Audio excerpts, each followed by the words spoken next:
कभी कभी आपको लगा है कि आपकी किस्मत अचानक बदलती रहती है या फिर कभी कभी सब कुछ सही और कभी कभी बिना कारण के उल्टा हो जाता है। तो हो सकता है इसका संबंध आपकी कुंडली के नवम भाव में बैठे राहु और चंद्रमा से हो। नमस्कार, मैं तमन्ना शर्माली। सबसे पहले हम समझते हैं कि नवम भाव क्या है। ज्योतिष में नवम भाव को भाग्य का घर कहा जाता है। साथ ही साथ यह आपको धर्म, भाग्य, गुरु, लंबी यात्राएं और जीवन के सिद्धांतों को दर्शाता है।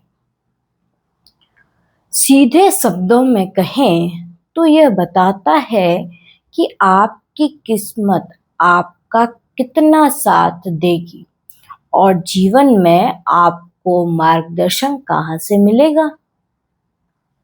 अब बात करते हैं राहु की। राहु एक छाया ग्रह है, मैंने पहले ही बताया है, लेकिन इसका प्रभाव बहुत गहरा होता है और इसकी भूख कभी शांत नहीं होती। राहु भ्रम पैदा करता है, अचानक बदलाव लाता है। अचानक घटित होने वाली घटनाओं का कारक भी राहु है। भौतिक इच्छाओं को बढ़ाता है और इंसान को एक अलग, अनोखा और कभी कभी विद्रोही बना देता है। राहु शॉर्टकट पसंद करता है। राहु जहां बैठता है वहां व्यक्ति को कुछ अलग करने की चाह पैदा कर देता है, लेकिन साथ ही साथ उलझन और अस्थिरता भी बना देता है। अब समझते हैं कि चंद्रमा को कैसे समझे। चंद्रमा हमारे मन है, हमारे भावना और हमारे सोच का कारक है। यह हमारी मानसिक स्थिति को नियंत्रित करता है। चंद्रमा हमारी भावनाओं और कल्पनाओं और संवेदनशीलता यानी इमोशन कहें तो उसको चंद्रमा रिप्रेजेंट करता है। अगर चंद्रमा मजबूत हो तो मन शांत होगा और अगर कमजोर हो तो व्यक्ति जल्दी परेशान हो जाता है और जल्दी भ्रमित हो जाता है। अब बात करते हैं नवम भाव में राहु और चंद्रमा की युति हो तो क्या होगा। अब आता है असली सवाल कि जब राहु और चंद्रमा एक साथ नवम भाव में हो तो क्या होता है। यह योग व्यक्ति के मन और भाग्य दोनों को प्रभावित करता है। अब संभावित प्रभावों की बात करें तो व्यक्ति के विचार अलग और अनोखे होते हैं, मतलब कुछ हटके। धर्म और मान्यताओं को लेकर कंफ्यूजन बना रहता है। कभी बहुत विश्वास तो कभी पूरी तरह संदेह वाले व्यक्ति बन जाते हैं। ऐसे जातक पारंपरिक रास्तों से हटकर कुछ नए करने का सोचते हैं। विदेशी संस्कृति या विचारों की ओर जल्दी आकर्षित हो जाते हैं, लेकिन